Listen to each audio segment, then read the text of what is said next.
আমি যখন ক্লাস 10-এ পড়তাম তখন একটি ছেলে আমায় খুব পছন্দ করত। আমি তাকে বিশ্বাস করে তাকে ভালোবেসেছিলাম। তাকেও আমি অনেক পছন্দ করতাম। কিন্তু ছেলেটির মতলব ভালো ছিল না। এই বিষয়টা আমি জানতাম না। একদিন সে আমাকে মিথ্যা কথা বলে ঢাকায় পড়াতে নিয়ে যায়। আমিও তার সাথে চলে গেলাম ঢাকায়। আমরা ঢাকায় একটি বাসায় আলাদা রুমে থাকতাম। একদিন রাতে ছেলেটি আমার রুমে এসে আমার সাথে জোর করে যা করেছিল তা মেনে নেওয়া সম্ভব ছিল না। বাকিটা গল্পতেই শুনে নিন। বিনা আমার বান্ধবী। আমি যখন ক্লাস 10-এ পড়তাম তখন ওর সাথে আমার পরিচয় হয়েছিল। একসাথে কোচিং করতাম, কোচিং শেষে বেশ আমরা একসাথে বাসায় ফিরতাম। এভাবেই কখন যেন তার মায়ে পড়ে গিয়েছিলাম। আমি একদিন তাকে বলেছিলাম, বিনা, আমি তোমাকে একটা কথা বলতে চাই। বিনা বলল, কি কথা শুনি? আমি বললাম, বিনা, আসলে আমি তোমাকে ভালোবাসি। বিনা আমার কথা শুনে কিছুটা অবাক হয়ে বলল, আমিও তোমাকে আগে থেকেই পছন্দ করতাম। বিনার কথা শুনে মনে হলো পৃথিবীটা আমার হয়ে গেল। আমার খুব আনন্দ হচ্ছিল। এভাবে প্রেম করতে শুরু করলাম আমরা। তারপর আমরা কলেজে পড়তাম, তখন কি আর হতো। একটা সময় এইচএসসি আসল দুইজনেই দিলাম, দুইজনেই ভালো রেজাল্ট করলাম। ভর্তিও হলাম একই বিশ্ববিদ্যালয়ে। আমাদের শহরের বাইরে একটা বড় বিশ্ববিদ্যালয়। সেখানেই আমাদের জীবনের গল্পটা শুরু হয়েছিল। আমরা লেখাপড়া করার জন্য একটা বাসায় উঠলাম। বাসায় দুজনেই বলেছিলাম আমরা হলে উঠেছি। কিন্তু আসলে আমরা ক্যাম্পাসের ঠিক বাইরেই 2 রুমের ছোট্ট একটা বাসা ভাড়া নিয়ে নিলাম। ওটার জন্যে কেনাকাটা করলাম। বালতি, তোশক, হাঁড়িপাতিল সবকিছু। যেন আমরা বিয়ে করে ফেলেছি আর সংসারের জিনিসপাতি কিনছি। আমরা ঠিক করেছি আমরা নিজেরাই রান্না করে খাবো। কোনো বোয়ার দরকার নেই। ওই জন্যে ঠিক করেছিলাম 2 রুমে 2 জন থাকব। বোয়া রাখার ঝামেলায় যাব না, নিজেরাই রান্না বাড়া করে খেয়ে নিব। যাই হোক, অবশেষে উঠলাম আমরা একসাথে। বিশ্ববিদ্যালয়ে ক্লাস তখনও শুরু হয়নি। আমাদের হাতে অফুরন্ত সময়। সকালে যেহেতু জলদি ওঠার কোনো দুশ্চিন্তা নেই, আমরা দুজনে বারান্দায় বসে গল্প করতে থাকলাম। হঠাৎ দেখি বিনার মনটা খারাপ হয়ে আছে। তার মুখটা কেমন জানি অন্ধকার হয়ে আছে। আমি জিজ্ঞেস করলাম, কি হয়েছে বিনা? কিছু না। তো এরকম চুপ মেরে গেছো কেন? এমনি। এদিকে তাকাও দেখি। অনেকটা জোর করেই মুখটা আমার দিকে ঘুরালাম। দেখি বেচারির চোখ দিয়ে পানি ঝরছে। কোমল গলায় আবার জিজ্ঞেস করলাম, মন খারাপ? উত্তর দিল না। কিছুক্ষণ পর একাই আবার বলে উঠল, আসলে আমি না এই প্রথম ফ্যামিলি ছাড়া আছি। এমন না যে তোমাকে ভালোবাসি না বা এরকম কিছু, কিন্তু আমার খুব মন খারাপ হচ্ছে। আমি বললাম, বুঝতে পারছি। যাও তুমি তোমার রুমে গিয়ে শুয়ে পড়ো। বিনা আস্তে করে নিজের রুমে গিয়ে দরজা আটকে দিল। আমারও কেন যেন খুব মন খারাপ হয়ে গেল।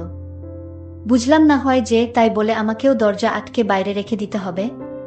আমিও চুপচাপ আমার রুমে লাইট নিভিয়ে শুয়ে পড়লাম। দরজাটা আটকাইনি। বিনার প্রতি একটু রাগ নিয়েই ঘুমিয়ে পড়েছিলাম। আমি নাক ডেকে ঘুমাচ্ছিলাম। আমার হঠাৎ ঘুম ভেঙে গেল। আমি অনুভব করলাম আমার পাশে কে যেন শুয়ে আছে। আমি বুঝতে পারলাম আমার বিছানায় আমি একা নই। বিনা কখন যেন আমার পাশে এসে শুয়ে নিঃসারে ঘুমিয়ে আছে। আমি আবার ডিম লাইট ছাড়া ঘুমাতে পারতাম না। ডিম লাইটের আলোয় বিনাকে দেখে আমার অনেক মায়া হলো। পরিবার ছেড়ে লেখাপড়া করার জন্য আমার মতো একটা ছেলেকে বিশ্বাস করে। আসলে বিনা একজন সহজ সরল মেয়ে।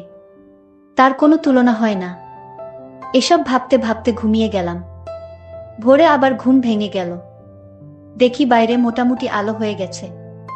বিনাকে ডাক দিলাম, বিনা, সকাল হয়ে গেছে, তাড়াতাড়ি উঠ। বিনার সাড়া নেই। এবার জোরে কানের কাছে গিয়ে ডাক দিলাম। এইবার বিনার ঘুম ভাঙল। সবকিছু বুঝে উঠতে একটু সময় নিল। তারপর মুচকি হেসে বলল, লাট সাহেব, আর কিছু করলেন না? সকাল সকাল শুধু ঘুম ভাঙানোর জন্য ডাক দিলেন? আমি শয়তানি একটা হাসি দিয়ে বললাম, তুমি এখন থেকে আমার সব কথা শুনতে হবে। আর যদি না শুনো তাহলে আমার কাছে তোমার এমন একটা জিনিস আছে, যে জিনিসটা তোমাকে দেখালে তুমি আমার সব কথায় রাজি হয়ে যাবে। নইলে তো তোমার কপালে দুঃখ আছে। বিনা বলল, আমি আবার তোমার কোনো কথাটা অমান্য করেছি? তুমি যা বলছো আমি তাই রাখছি। তাহলে তুমি আমারে কিসের ভয় দেখাও? আমি বললাম, দেখো, এটা ভয়ের কিছু না। তুমি আমার কথা রাখতে হবে। আর শোনো, যদি তুমি আমার কথা রাখো তাহলে তোমার সাথে আমার সম্পর্কটা ঠিক থাকবে। নইলে আমি আর এসবের মাঝে নাই। আচ্ছা সিয়াম, তোমার হঠাৎ কি হয়েছে বলো তো? আমার সাথে এরকম করছো কেন? আমি তার পরিচয়টা দিতেই ভুলে গিয়েছিলাম। আমি যে ছেলেটাকে মন প্রাণ দিয়ে ভালোবাসি এবং তাকে আমি অনেক বিশ্বাস করি, সেই ছেলেটার নাম সিয়াম। তার মা আছে কিন্তু বাবা নেই। সিয়াম দেখতে অনেক স্মার্ট, অনেক সুন্দর। যাই হোক, আমি সিয়ামকে বললাম, তোমার মাঝে হঠাৎ এই পরিবর্তন কেন? আগে তো তুমি এরকম ছিলে না। বলো তোমার কি হয়েছে? সিয়াম বলল, আমি তোমার কাছে যা চাই তা দিবে তো? যদি দাও তাহলে আমাকে পাবে, নইলে আমাকে আর পাবে না। আরে পাগল ছেলে, বলেই দেখো না, আমার কাছে যদি সেই জিনিসটা আমার কাছে থাকে তাহলে আমি তোমাকে দিব। সিয়াম বলল, আরে তোমার কাছে আছে কিন্তু তুমি দিবে তো? আচ্ছা বাবা, ঠিক আছে আমি দিব, এবার বলো কি চাও তুমি? সিয়াম তখন বলল, আমি একটা রাত কাটাতে চাই। মানে? কি বলছো তুমি? আমি কিছুই বুঝতে পারছি না। সিয়ামের এমন আবদার শুনে আমার মনটা ভীষণ খারাপ হয়ে গেল।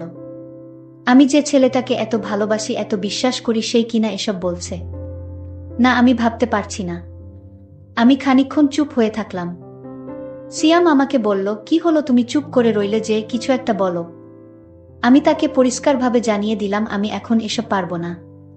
আমার কথাটা শুনে সিয়ামের মুখটা অন্ধকার হয়ে গেল। আমি সিয়ামের মতলবটা বুঝতে পারলাম। আমার চোখের পানি কিছুতেই ধরে রাখতে পারছি না। আমার মনে হচ্ছে আমি চিৎকার করে কান্না করি। সিয়াম তখন আমার সামনে এসে বলল, আমি এমন কি বলেছি যে তোমার কান্না করতে হবে? আমি তো একটা রাত চেয়েছিলাম তোমার সাথে। আমি সিয়ামকে বললাম, তোমার মুখে আমার নাম উচ্চারণ করবে না। তুমি যেরকম ভাবছো আমি সেই রকম মেয়ে না। আমার মা বাবা আমাকে সঠিক শিক্ষা দিয়েছে। আমি লক্ষ্য করলাম বিনা তার রুমে গিয়ে তার কাপড় চোপড় ব্যাগে গুছিয়ে নিচ্ছে। আমি তার কাছে গিয়ে জিজ্ঞেস করলাম, বিনা তুমি কাপড় চোপড় ব্যাগে তুলছো কেন? বিনা বলল, আমি চলে যাব। আমি বললাম, তুমি কোথায় যাবে? বিনা বলল, আমার দুচোখে যেদিকে যায় সেই দিকে চলে যাব। আমি এখানে আর থাকব না। সিয়াম তখন দরজাটা আটকিয়ে দিল আর বলল, তুমি কোথাও যেতে পারবা না। তোমার এখানেই থাকতে হবে।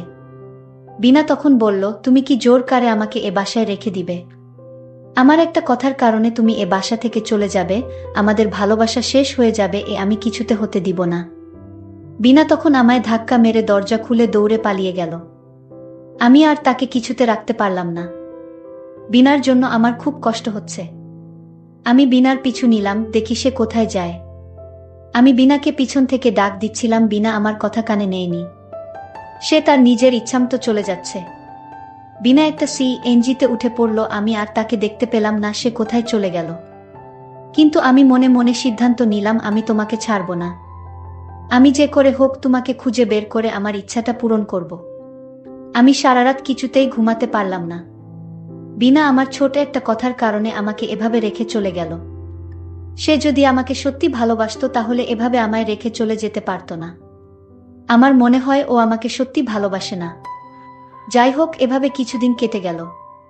আমি বিনাকে বিভিন্ন জায়গায় খুঁজতে লাগলাম, কিন্তু কোথাও তাকে পাওয়া যাচ্ছিল না।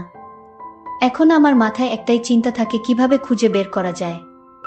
হঠাৎ আমার বাসায় আমার ছোটবেলার বন্ধু আসছে। দোস্ত, তুই কেমন আছিস?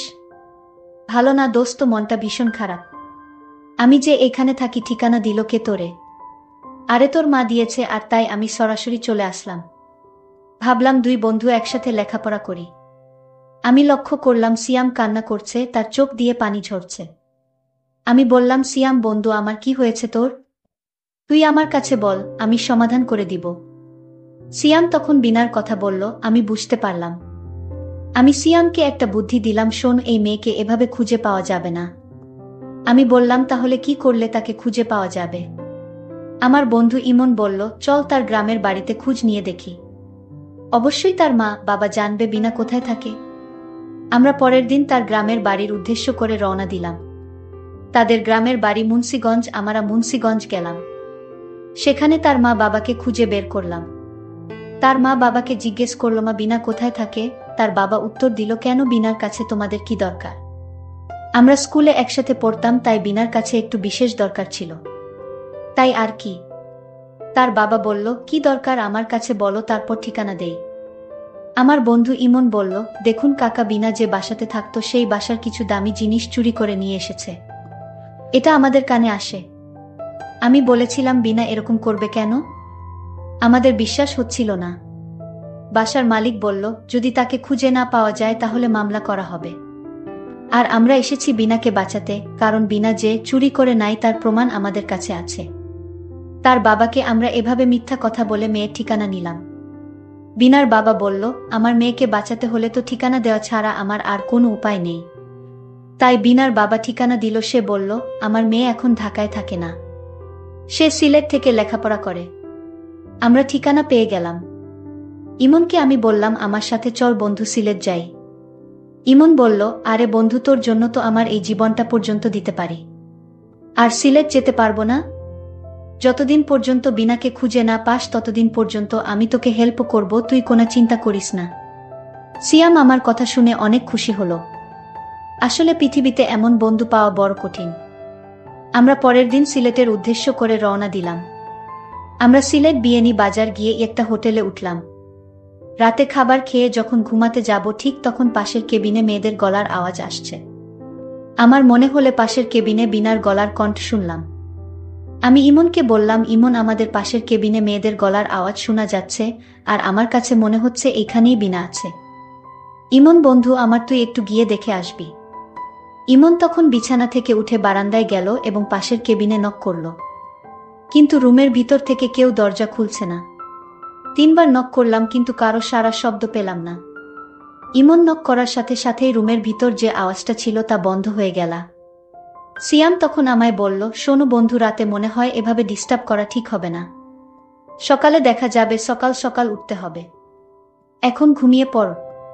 ভোর 5টা বাজে আমি উঠে পড়লাম এবং বারান্দায় দাঁড়িয়ে থাকলাম। আমি চেয়ে আছি দরজার দিকে, কখন দরজা খুলবে তার অপেক্ষায়।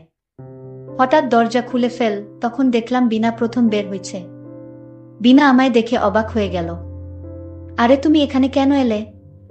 আমি তোমার জন্য ঢাকা শহর ছেড়ে চলে আসলাম, আর তুমি কিনা এখানেও চলে আসলে? হ্যাঁ, আমি এখানে চলে আসলাম শুধু তোমার জন্য। আজ তুমি কিছুতেই ছুটতে পারবো না। আমি বিনাকে বললাম, বেশি না, তোমাকে একটা ভিডিও দেখাবো আমার মোবাইলে, সেই ভিডিওটা দেখানোর পর আমি চলে যাব। তোমাকে আর খুঁজব না। আমার তো গলা শুকিয়ে গেল। আমি বললাম, কি এমন ভিডিও দেখি তো? তার মোবাইলে ভিডিওটা যখন চালু করলো, ভিডিওটা দেখার সাথে সাথেই আমার মনে হলো যেন আকাশটা আমার মাথায় এসে পড়ল। এইটা হলো সেই ভিডিও যেদিন আমরা একটা বাসা ভাড়া রেখে 2 জন 2 রুমে থাকতাম। কিন্তু একদিন তুমি আমার রুমে রাতে চলে আসছিলে, আর তুমি আমার রুমে যখন এসে ঘুমিয়ে পড়ছিলে, আর তখন আমি জেগে উঠলাম। তারপর যা হয়েছিল তা তো তুমি ভিডিওতে দেখতেই পাচ্ছ। বিনা তখন বলল, তুমি আমার সাথে এমনটা করতে পারলে? ঠিক আছে, তুমি কত টাকা চাও আমি দিব। তুমি এই ভিডিও মুছে ফেলো। সিয়াম তখন বলল, আমি টাকার পাগল না, আমি মায়ের পাগল। আমি সেই স্কুল জীবন থেকে তোমার মায়ে পড়ে রইলাম, আর তুমি আমায় মনে করছো আমি টাকার পাগল। সিয়াম তখন খুব রাগান্বিত হয়ে বলল, আমি তোমাকে সত্যি ভালোবাসতাম, কিন্তু আজ বুঝলাম তুমি আমায় ভালোবাসো না। এটা তোমার নাটক ছিল, কিন্তু আমাকে কষ্ট দিয়ে তুমি সুখে থাকবে তা আমি হতে দিব না। আমি আজই তোমার এই ভিডিও সোশ্যাল মিডিয়ায় ছেড়ে দিব। এই কথাটা বলার সাথে সাথেই বিনা আমাকে বলল, ঠিক আছে, তুমি কি চাও আমি তোমার সব কথা রাখবো। ঠিক আছে, মাত্র তুমি লাইনে আসছো। বিনা বলল, কি আবদার তোমার বলো। আমি বললাম, আগেই তো বলেছি, ভুলে গেলে নাকি? ঠিক আছে, আমার মনে পড়ছে, আমি রাজি। আমি তখন আনন্দে বললাম, কি করে ভাবলে আমি এসব করব? তুমি আমায় যতটা খারাপ ভাবছো আমি ততটা খারাপ না। তুমি যদি রাজি থাকো তাহলে আমি তোমাকে আমার ঘরে সারা জীবনের জন্য নিয়ে যাব। আমি তোমাকে আগামীকালই বিয়ে করতে চাই। এই কথা শুনে বিনা বলল, ঠিক আছে, তুমি যা ভালো মনে করো তাই করো। তাহলে চলো আজ আমরা গ্রামে ফিরে যাই। বন্ধুরা, গল্পটি কেমন লাগলো তা অবশ্যই কমেন্ট করে জানাবে। আর এরকম নতুন নতুন গল্প পেতে আমার চ্যানেলটি সাবস্ক্রাইব করে পাশে থাকবেন। ধন্যবাদ।